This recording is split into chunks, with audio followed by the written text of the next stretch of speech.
I'm standing where in 2004 the Fern Creek Gully Landcare project started. In 2003 a understory fire went through the whole valley and burnt out the bitu, the lantana and lots of other weeds and cleared the site very nicely.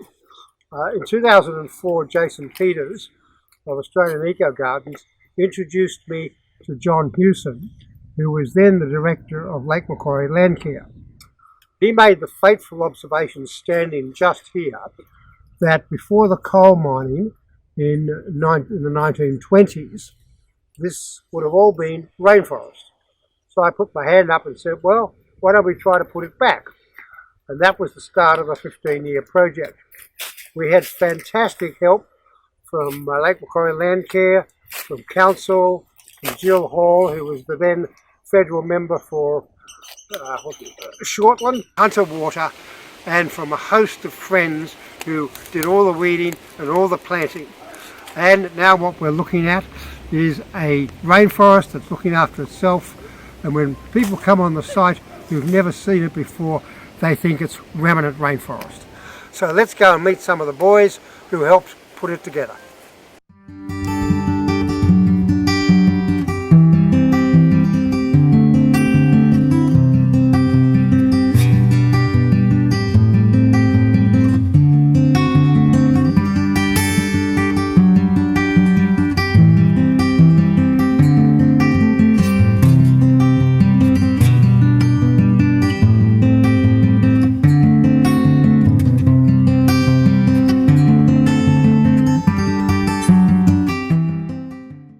Here we've planted a range of lower type plants, and the soil depth was such that you'd use a hoe like this and you'd have skeletal soil less than 100 millimetres thick.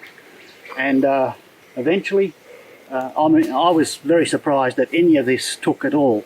But you can see some of the grasses establishing, and a few of the plants where I could find pockets of slightly deeper soil starting to pop up, so that this rocky slope is starting to be a lot of regrowth. Yeah.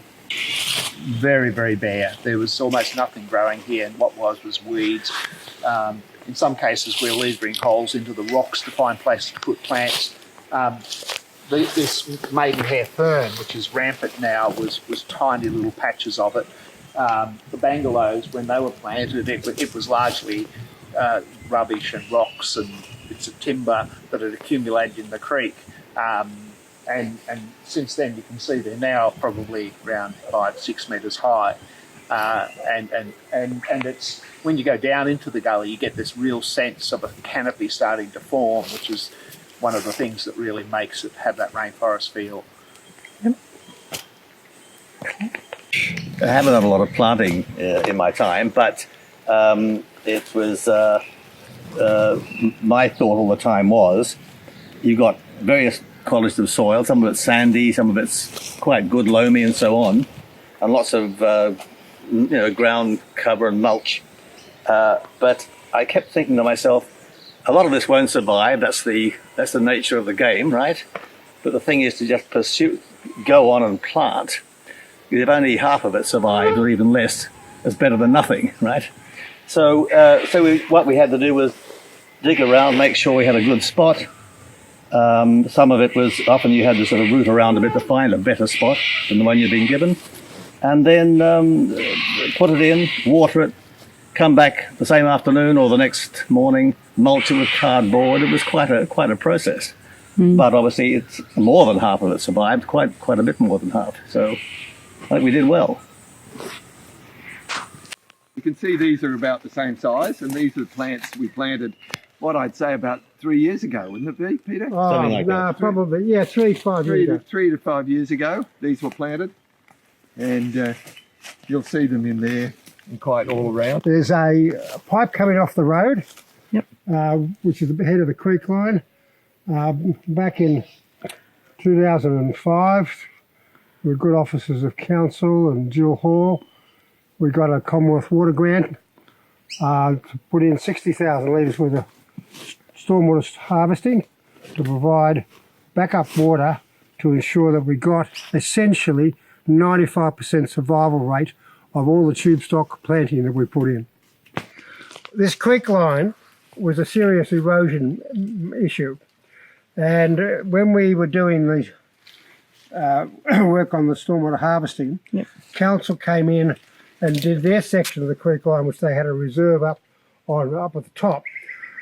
Jason Peters, who was a horticulturalist, ran a little company called Eco Australian Gardens, came and did the rock wall through here to basically reduce the erosion when we got flooding rains coming through. It's worked quite effectively in terms of stopping down the erosion and allowing the water to spread out a little bit sideways, so that you've got here now, in about a 10-year period, 8 to 10 metres of rainforest growth above us.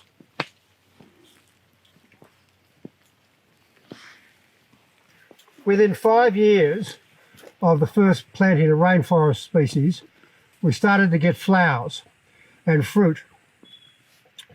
Those fruit dropped off, and then within another 3 years, we had second generation rainforest. In other words, 8 years after the first planting. Now above us, which will be a bit hard for you to see in any photography, is a 15-year-old Port Jackson fig, right, which is up at the top. And down here, we have one of its little babies growing in a classical Port Jackson fig way, in a crack in the rock, and it's going to end up in probably 10 or 15 years' time being as big as its daddy. Is this a weed? No, that's not a weed. That's a splenium. That's a bird's nest fern. That's a native fern. They typically grow on rocks or on trees, but these have come up. They've propagated themselves simply because we've created the environment. And originally, remember this rock? It was just dry, hard, no organic material whatsoever. And by creating this environment, planting these trees, they've just thrived. When we started this project, we actually identified 16 remnant rainforest species on the site, one of which is this. It's probably about 70 years old, left over from the time when the coal mining was done. Down through this gully they had a timber raceway with little trolleys going up and down. But in the seed that's left in the soil, you've got these sorts of things coming up. And when we had in 2008 the big Category 1 cyclone come through Newcastle, and it dropped about 350 millimetres of rain in 3 days, we had rainforest species come up from the seed bank that had probably lain dormant there for about 70 years. Okay, you don't have to be an expert to be a wonderful land carer and enjoy the company of experts such as Chris and Jason, and you end up being able to identify that this is a sweet pitostrum, which I've just been reminded was the name. Only 10 minutes earlier they'd mentioned it, and that's the sort of thing that you can gradually learn even if you're brain dead. Was very bare before, and there's obviously a lot of regrowth. But one of the consequences of that, and one of the really important consequences, is that the habitats that we've established have allowed new species to come back into the area that would have existed before. And so we've got things like bowerbirds and little brown wrens and rufous fantails and fruit doves. There's just in here, there's a ringtail possum dray in the tree. Peter's seen a echidna wandering through the area, and it's fascinating because this area was so bare before, it's hard to believe most of those species would choose to be here because there was almost nothing in the way of food sources. But we've created all this. Well, not we haven't. We've put the basic material in, and nature's recreated this. But we have provided this environment that has now allowed all those species to want to be here and probably find food in this area. Yep. People think rainforest doesn't have flowers. Well, you're completely wrong. This is just one of the many examples of flowering rainforest trees. Okay, see this beautiful little plant? Having created the conditions, this came up of its own accord. It's a tuckaroo, a native. This is the seed pod after it's open, and as you can see, it's just exquisite. Beautiful plant, beautiful arrangement.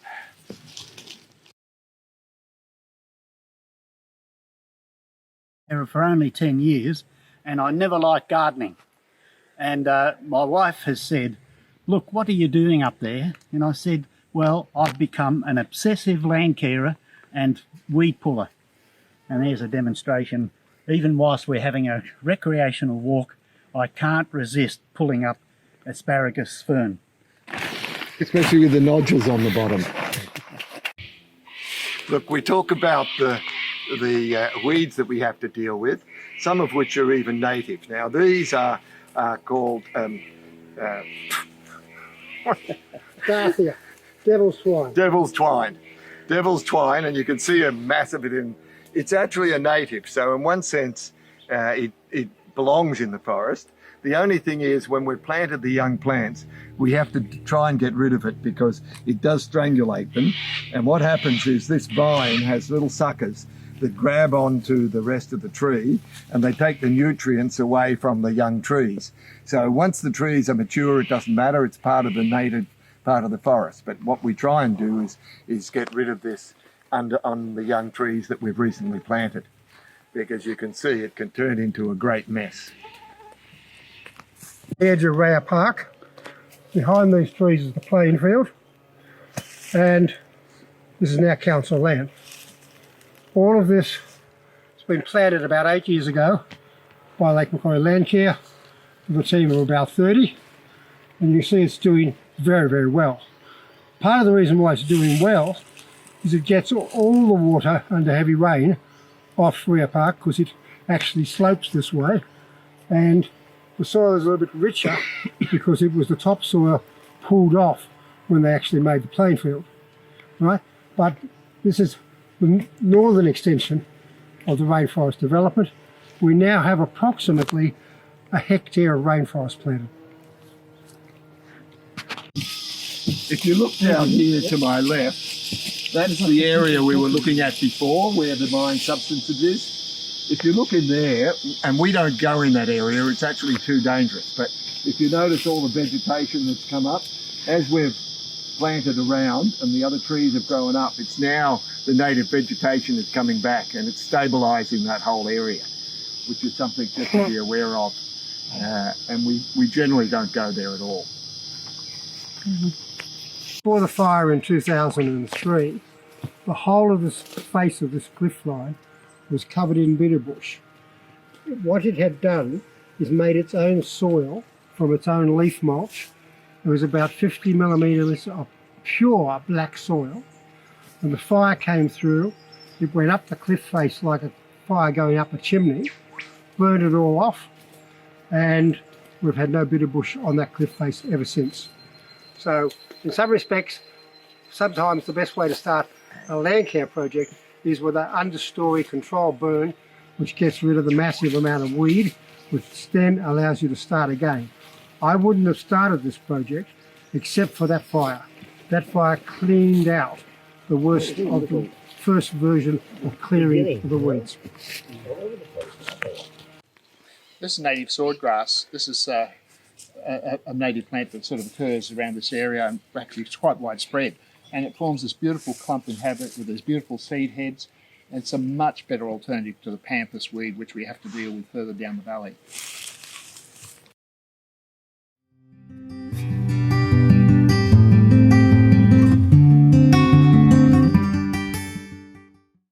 Hi, my name's Chris. I've been involved with the Landcare group now for a few years, and over the last 12 months we've moved over to this area of the peninsula, and yeah, we've just been covering bidu and lantana and all sorts of things right down to the gully. So there's quite a number of us, and I quite enjoy coming every month. Like, it's a great group of people, and it's just great to sort of connect with the bush, yeah, every now and then, and just get in and be active, really. So yeah, I've really been enjoying it, and been really enjoying the results that we've been getting as well.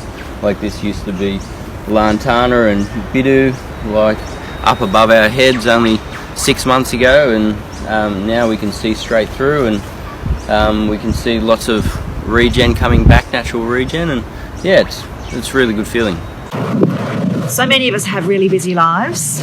One of the things that I really love about coming to this landcare site is that I can stop, I can think, I can spend time with people who are really passionate about what they're doing, and I can also just rest my mind and be at one with nature, and also leave a better footprint on the earth than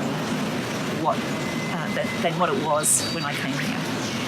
Oh, hi, I'm Victoria, and I've been doing the landcare for about 12 months now, and basically I come for the exercise, so it's nice to be outdoors and doing something meaningful for exercise rather than standing on a treadmill. Plus the people are wonderful, and it's just have a positive output at the end. So over the last 12 months, we've cleared quite a lot of land. I'm today just doing steep slopes. We've gathered together the fitter people of the group. That's good at usually bushwalkers and things like that we've got good balance. So we're going to be doing a really, really steep parts that other people can't do. That's what's really good about the group. That doesn't matter what ability you have, that we will put you in a site that works well for you. So that's what we're up to at the moment.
Was very bare before, and there's obviously a lot of regrowth. But one of the consequences of that, and one of the really important consequences, is that the habitats that we've established have allowed new species to come back into the area that would have existed before.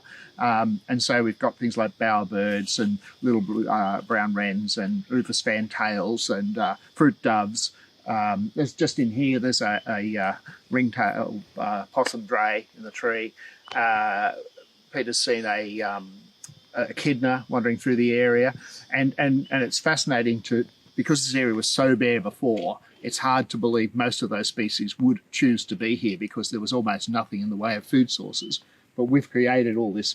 Well, we haven't. We've put the basic material in, and nature's recreated this. But we have provided this environment that has now allowed all those species to want to be here and probably find food in this area.